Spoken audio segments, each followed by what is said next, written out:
Right, next up in our review of the Year 13 Applied test from September is question 4, the last of the questions in the stats department. This one involves the binomial distribution, and we have a hypothesis to test. It gives us a clue as to how to get the first mark by saying state your hypotheses clearly.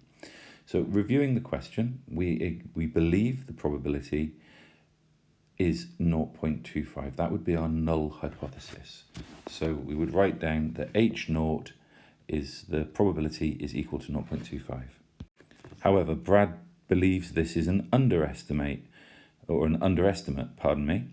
So Brad thinks the probability is higher. That's our alternate hypothesis, that the probability is greater than 0.25. H1 is that the probability is greater than 0.25. Okay, our next step, we have to define our relationship. So I'm going to say that X represents the number of seeds that germinate. And so we can model this using the binomial. In this case, X can be modeled as a binomial with 25 trials, that's the number of plants in the greenhouse, and a probability of P, which we believe to be 0.25, but that's what we're testing. 10 of Brad's seeds actually germinated. We want to work out the probability of that value or more. We want to know the probability that X is greater than or equal to 10.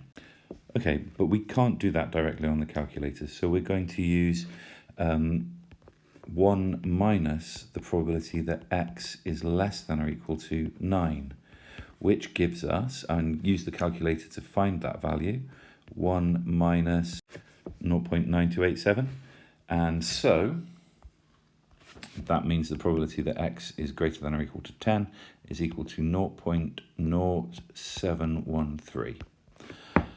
Okay, let's review. This is a one-tailed test at a 5% significance. Let's compare our value there, 0.713, to the 5% significance. Well, that 0.07 is greater than 5%, so it's not in the critical region. We would write 0.0713 is greater than 0.05. Therefore, 10 is not in the critical region. Or we could say that there's not enough evidence to reject H0. Okay, now if we get to this point, we've got 5 out of the 6 marks. We now need to state in context that there is insufficient evidence at the 5% level to suggest that the book has underestimated the probability, or something like that. I'll just write that out and leave it there. Okay, now just reviewing quickly, we started by laying out the hypotheses and checking what the percentage we were interested in was. I defined what X was, both as a sentence and then using the binomial statement, the binomial model. We did a calculation based on the statistic that we were given, achieving an answer, which we compared to the significance level and found that it was not significant. Now, this is a bit that's important.